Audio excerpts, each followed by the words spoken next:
how are you all? I hope you all are very good and must be learning very well. Let's start the new chapter today of class 8 science, that is chapter number 6 about combusting and flame. All right, let's start with it. See, we all require energy in our everyday lives in the form of food, fuel, electricity, etc. And it is also needed for cooking food, running the transport system and industries.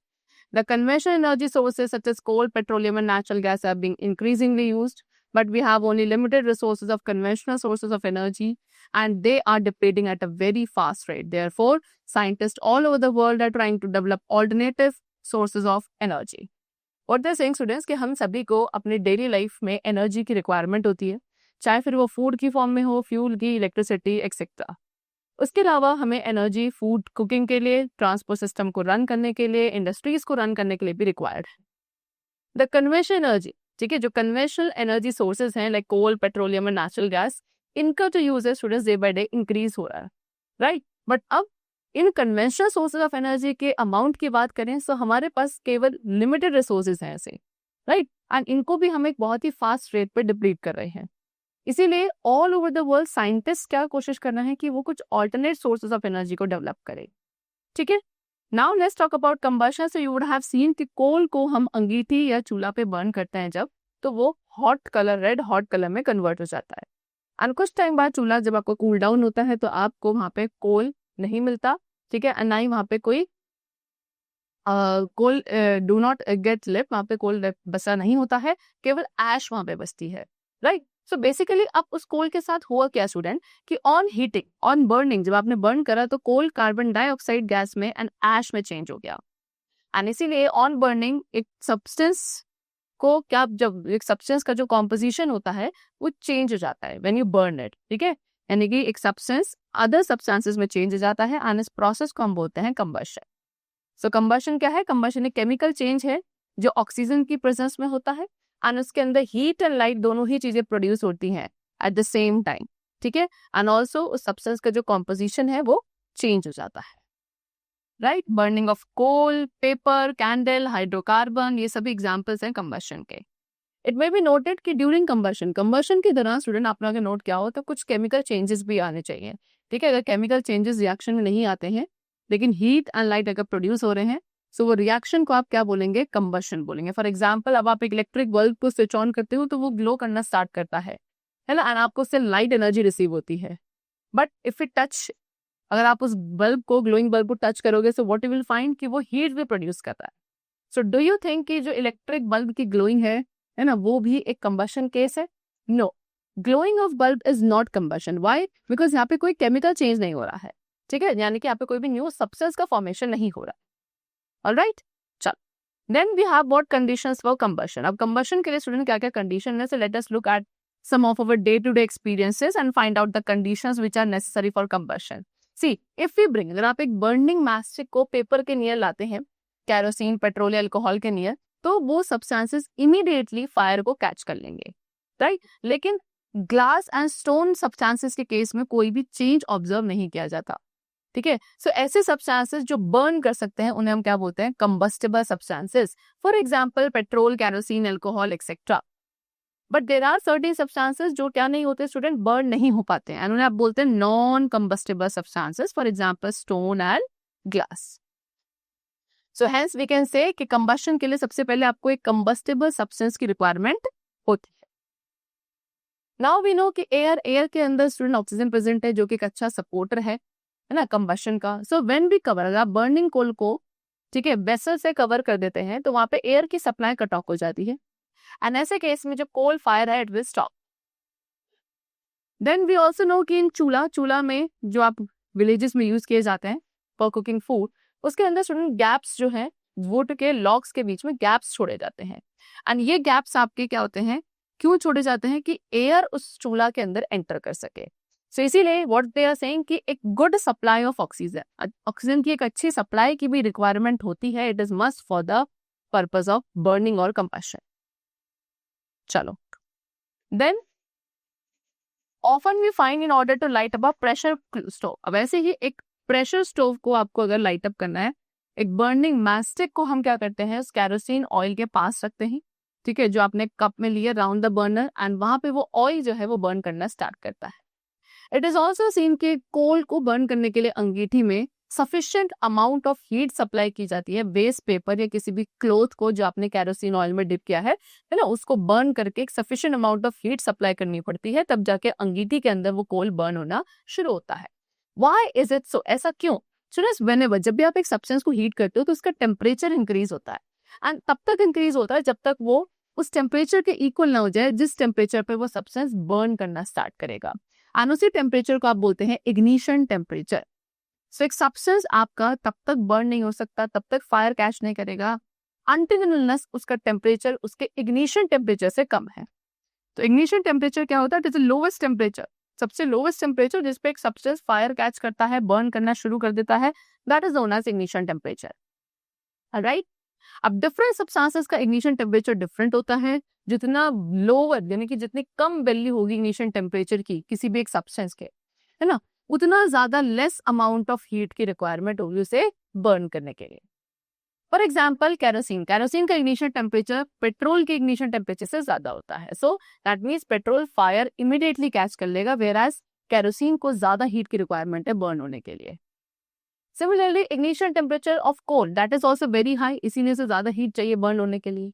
Alright, now see room temperature. अब सुनो, room temperature जो है ignition temperature से काफी लो होता है। ठीक है, दे हैव आस्क्ड यू कि can you guess the reason as to why a matchstick does not catch fire on its own? एक मैस्टिक अपने आप से फायर कैच क्यों नहीं करती है? So the reason is what, कि जो रूम टेम्परेचर होता है वो मैस्टिक के इग्निशन टेम्परेचर से कम होता है, इसीलिए वो फायर कैच नहीं करती।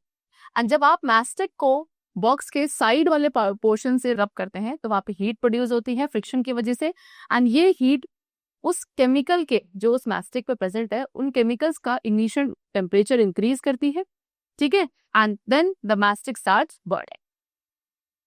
सो हेंस वी फाइंड कि एक सब्सटेंस फायर कैच तब तक नहीं करेगा या बर्न होना शुरू तब तक नहीं होगा एज लॉन्ग उसका टेम्परेचर इग्निशन टेम्परेचर से कम है। ठीक है, चलो, so now what we can say कि कंबशन के लिए majorly 3 conditions are necessary. How many?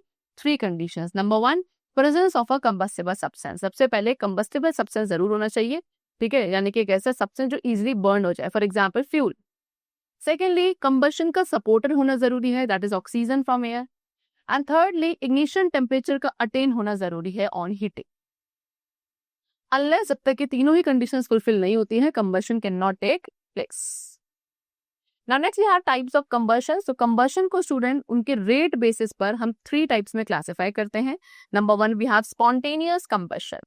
Spontaneous combustion कौन सा है स्टूडेंट? जो रूम टेम्परेचर पे होता है, and that also as its own, अपने आप।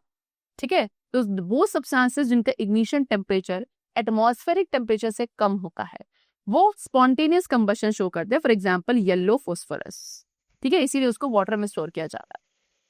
Second we have rapid combustion. Rapid combustion जो है वो रैपिडली होता है, जिसमें एक अच्छी खासी हीट एंड लाइट प्रोड्यूस होती है in a very short period of time, है ना। Most of the fuels such as LPG, that is liquefied petroleum gas, kerosene oil, coal etcetera, ये सभी रैपिड कंबशन शो करते हैं। Then explosion. एक्सप्लोजन क्या है? एक्सप्लोजन वो कंबशन है जो काफी फास्टर रेट पे होता है, जिसमें हीट एंड लाइट भी प्रोड्यूस होती है अलॉन्ग विद लाउड साउंड, है ना। द क्रैकर्स, जो क्रैकर्स आप दिवाली पे इंजॉय करते हैं वो भी एक्सप्लोजन शो करते हैं। ठीक है, हाइड्रोजन गैस जब आपकी बर्न होती है वो भी एक्सप्लोजिव नेचर की होती है। ठीक है, चलो, then we will talk about fire extinguisher.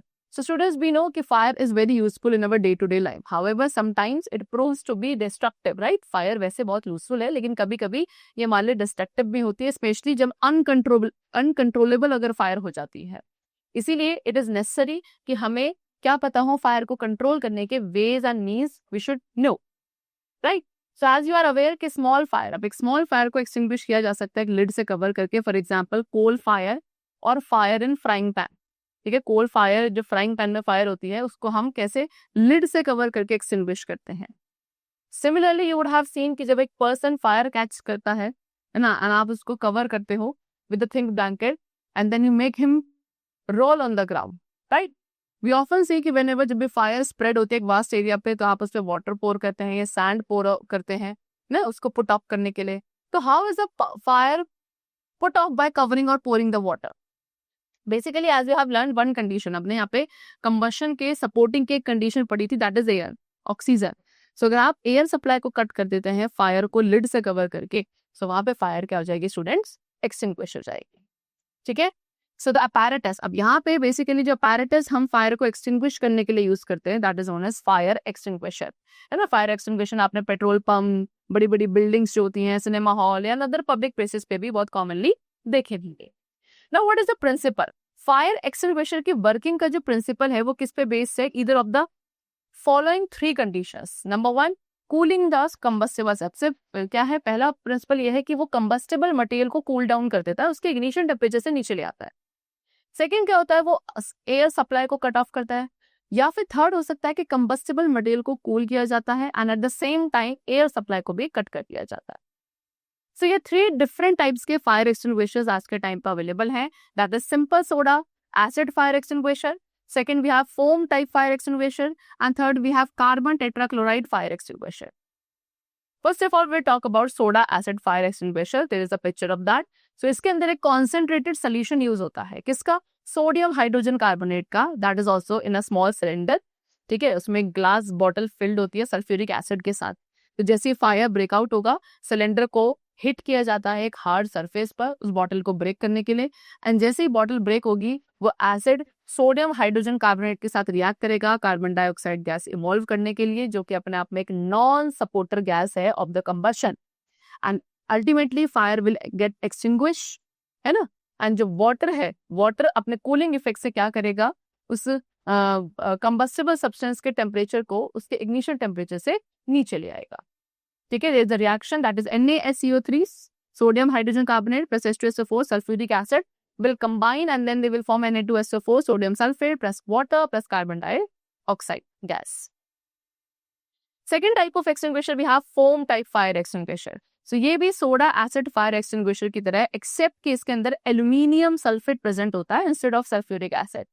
ठीक है, इसके अंदर ग्लास बॉटल में एंड एक और सब्सटेंस प्रेजेंट होता है जिसे आप सेपोरियन कहते हैं, उसे सोडियम हाइड्रोजन कार्बोनेट के साथ मिक्स किया जाता है. अब सेपोरियन क्या करता है, सेपोरियन आपका कार्बन डाइऑक्साइड गैस के फोम प्रोड्यूस करने में हेल्प करता है, एंड देन इससे हम ऑयल फायर्स को एक्सटिंग्विश करते हैं. ठीक है, aluminium sulphate plus sodium hydrogen carbonate will produce aluminium hydroxide plus sodium sulphate plus carbon dioxide gas. Then carbon tetrachloride fire extinguisher. तो कार्बन टेट्राक्लोराइड जो स्टूडेंट्स मीथेन से प्रोड्यूस होता है, काफी हैवी होता है, नॉन सपोर्टर है कंबशन का, जिससे आप इलेक्ट्रिकल फायर्स को एक्सटिंग्विश कर सकते हैं. ठीक है, but one needs to be very careful. जब आप इसका यूज करते हैं तो काफी केयरफुल रहना है, बिकॉज इसके अंदर एक टॉक्सिक गैस का प्रोडक्शन होता है. ठीक है, so hence one should always keep his nose and mouth covered. तो इसीलिए एक पर्सन जो इस फायर एक्सटिंग्विशर का यूज कर रहा है, उस टाइम पे उस पर्सन को अपने नोज एंड माउथ को एक वेट क्लॉथ से हमेशा कवर्ड रखना चाहिए. Alright. See, CCl4 carbon chloride plus water will give you what? COCl2 plus H2HCl. See now, all inflammable substances. Students, अब जितने भी inflammable substances हैं वो सभी किसके साथ, फ्लेम के साथ बर्न होते हैं. ठीक है, एंड जो फ्लेम के फ्लेम का कलर है वो वेरी करता है सब्सटेंस टू सब्सटेंस, बट सभी फ्लेम्स में luminous and non luminous zone जरूर प्रेजेंट होता है. नॉन ल्यूमिनस जोन कौन सा होता है स्टूडेंट, आउटर मोस्ट जोन होता है, जो कि इनविजिबल है हमारे लिए एंड सबसे हॉटेस्ट जोन है. So, जब फ्लेम को आप क्या हैंड लेंस का यूज करके देखते हो तो उसके अंदर 3 जोन्स दिखाई देते हैं. नंबर 1, डार्क इनर जोन, जो कि ब्लैक कलर का होता है. इट इज द जोन जो कि फ्लेम के नियर प्रेजेंट है इन द सेंटर एंड उस विक के काफी क्लोज होता है. ठीक है, इसके अंदर अनबर्न्ट वेपर्स होते हैं वैक्स के, एंड इसको आप जोन ऑफ नो कंबशन भी बोलते हैं. Then we have middle zone. Middle zone को ल्यूमिनस जोन या फिर जोन ऑफ इनकम्प्लीट कंबशन कहा जाता है. येलोइश कलर का होता है एंड ये एक ब्लैक सूट जो है वेसल्स पर क्या करता है, छोड़ देता है अगर ये कोई भी वेसल इस जोन के कांटेक्ट में आता है. देन आउटर मोस्ट जोन आपका क्या होता है, सभी जोन में सबसे हॉटेस्ट जोन है ना. एंड ये जोन आपके वैक्स वेपर्स के कंप्लीट कंबशन का रिजल्ट है, जो कहाँ पे होता है, it is form with wick at the top of the burning candle, and इसे हम नॉन ल्यूमिनस जोन भी कहते हैं. किस कलर का होता है, ब्लू कलर का होता है एंड फेंटली विजिबल होता है. चलो, now next we will talk about fuel. So you know that for cooking food, है ना, फूड कुक करने के लिए हमें पता है कि हमें हीट एनर्जी की रिक्वायरमेंट, एंड वो हमें कैसे मिलती है? By burning wood, coal, kerosene और liquid petroleum gas, that is LPG. Then to run the vehicles run करने के लिए भी स्टूडेंट्स हमें पेट्रोल और डीजल की रिक्वायरमेंट है। सो ये सभी सब्सटेंसेस जो एनर्जी प्रोवाइड या जनरेट करते हैं, they are known as fuel. ठीक है, अब फ्यूल्स क्या है? फ्यूल्स आर द केमिकल्स जो एक ऑक्सीडाइजिंग एजेंट के साथ रिएक्ट करते हैं। यूजुअली ऑक्सीडाइजिंग एजेंट आपका अपने आप में ऑक्सीजन ही होता है। ठीक है, एनर्जी इस रिएक्शन के दौरान रिलीज होती है, न्यू केमिकल्स का फॉर्मेशन होता है, एंड कोई भी सब्सटेंस जो ऑक्सीजन के साथ रिएक्ट करता है किसी अदर ऑक्सीडाइजिंग एजेंट के साथ रिएक्ट कर सकता है, it could be used as a fuel. Alright, so जो बेस्ट नोन फ्यूल है that is petrol, diesel, coal and natural gas. ये सभी फ्यूल्स ऑक्सीजन के प्रेजेंस में बर्न करते हैं। साइंटिस्ट ने स्टूडेंट्स कुछ अदर फ्यूल्स को भी डेवलप किया है स्पेशल पर्पसेस के लिए। For example there is a chemical called hydrazine. ठीक है, इसे as a rocket fuel use होता है, लेकिन ये ऑक्सीजन में बर्न नहीं होता। ये कैसे ऑक्सीडाइज होता है? कॉन्सेंट्रेटेड नाइट्रिक एसिड के through. Then we have the example splitting of uranium in the nuclear fuel reactors and the conversion of chemical energy into electrical energy in the electrochemical cells. But you should remember that every chemical, हर एक chemical जो burn होता है, it is not necessary कि वो एक अच्छा fuel को। ठीक है, फ्यूल तभी अच्छा है अगर वो प्लेंटी ऑफ एनर्जी रिलीज करता है जब आप उसे बर्न कर रहे हैं। But there are many other important points also to be considered. For example, for most of the people it is probably convenience. ठीक है, पहली बात क्या कि ज्यादातर लोगों के लिए वो कन्वीनियंट होना चाहिए, एंड जो कॉस्ट है वो भी काफी इंपॉर्टेंट होती है उस फ्यूल की। So we prefer the fuels जो सेफ टू यूज होंगे एंड ज्यादा अनप्रेजेंट गैसेज या स्मोक को प्रोड्यूस नहीं करेंगे when they are burn. Now classification of fuels, तो फिजिकल स्टेट के बेसिस पे फ्यूल्स को 3 कैटेगरीज में क्लासिफाई किया जाता है। नंबर 1 सॉलिड, यानी कि वो फ्यूल्स जो रूम टेम्परेचर पे सॉलिड फॉर्म में होते हैं, they are called solid fuel. Example, ठीक है, coke, coal, wood and charcoal. ठीक है, ये सभी, इन सभी मटेरियल से बनने वाले जितने भी फ्यूल्स हैं, है ना, वो सारे सॉलिड फ्यूल्स होंगे। सेकेंडली लिक्विड फ्यूल्स जो है वो लिक्विड फॉर्म में होता है at the room temperature. Example petrol, alcohol, diesel and kerosene. Gaseous fuel कौन से हैं? जो गैशियस फॉर्म में होते हैं at the room temperature, that is LPG, liquefied petroleum gas, coal gas, petrol gas. Alright, now student, liquid and जो gaseous fuel हैं वो बेटर हैं as compare to solid fuel. Why? Because ये आपके pipes के थ्रू फ्लो कर सकते हैं, एक मूवमेंट नोटिस पर ही ये लाइट हो सकते हैं, कोई ऐश नहीं बचता, इनका हीट कंटेंट ज्यादा होता है, एंड इनका जो सप्लाई और डिस्ट्रीब्यूशन है that is also very easy. Alright, चलो now let's talk about calorific value of fuel. Students, you know कि हीट आपकी प्रोड्यूस होती है on burning of fuels, and different fuels जो है बर्निंग पर different amount of heat produce करते हैं। वेरियस फ्यूल्स की डिफरेंट कॉम्पोजिशन है and hence different energy contents है। तो फ्यूल की यूजफुलनेस को अगर आपको मेजर करना है तो वो उसकी कैलोरिफिक वैल्यू के टर्म से मेजर की जाती है। दैट मीन्स जितनी ज्यादा कैलोरिफिक वैल्यू होगी एक फ्यूल की, वो उतना ज्यादा बेटर फ्यूल है। ऑलराइट, तो कैलोरिफिक वैल्यू को आप डिफाइन कर सकते हैं as amount of heat liberated by the complete combustion of a unit mass of fuel. किसी भी एक फ्यूल के यूनिट मास के कंप्लीट कंबशन से कितनी amount of heat energy produce हो रही है, that is known as calorific value. So जो यूनिट ऑफ मास यूजुअली हम लेते हैं, ठीक है, फ्यूल को मेजर करने के लिए, that is gram. Therefore calorific value को आप डिफाइन करेंगे as the amount of heat produce by burning completely 1 gram of fuel.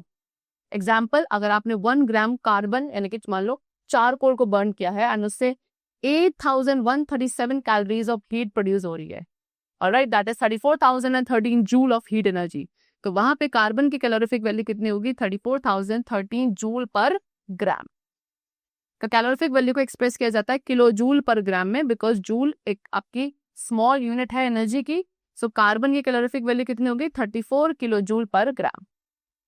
Alright, चलो, तो 1 कैलोरिफिक वैल्यू में 4.18 जूल होता है and 1000 joule equals to 1 kilo joule होता है। Now they have given you some of the calorific values of some fuels, जैसे कि would की कितनी है? 18 किलो जूल पर ग्राम, चारकोल की 35 किलो जूल पर ग्राम, डंग केक की 8 किलो जूल पर ग्राम, कोल की है 30 किलो जूल पर ग्राम। So like this, they have given you the different types of fuel along with their calorific value. You can have a look over it. The last we have what characteristics of a good fuel. So students, एक fuel को ideal fuel तभी consider किया जाता है if it has the following certain characteristics.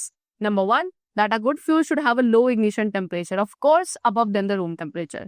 क्या कह रहे हैं कि एक अच्छा फ्यूल वो होगा जिसका इग्निशन टेम्परेचर लो होता है. Of course it should be above the room temperature से ज्यादा होना चाहिए, so that it does not catch fire on its own, right. Secondly, एक अच्छे फ्यूल का मॉडरेट रेट ऑफ बर्निंग होता है. It should be cheap and easily available. Cheap होना चाहिए, इजिली अवेलेबल होना चाहिए. उसको हैंडल करना, स्टोर करना एंड ट्रांसपोर्ट करना इजी होना चाहिए. ठीक है. हाई कैलोरीफिक वैल्यू होनी चाहिए उसकी, एंड मिनिमम पोल्यूशन वो कॉज करे, एंड कोई भी रेसिड्यू जो है वो ना बचे, और अगर बच रहा है तो बहुत मिनिमम रेसिड्यू बचना चाहिए एक फ्यूल को बर्न करने से. Then it will be considered as an ideal और अ गुड फ्यूल.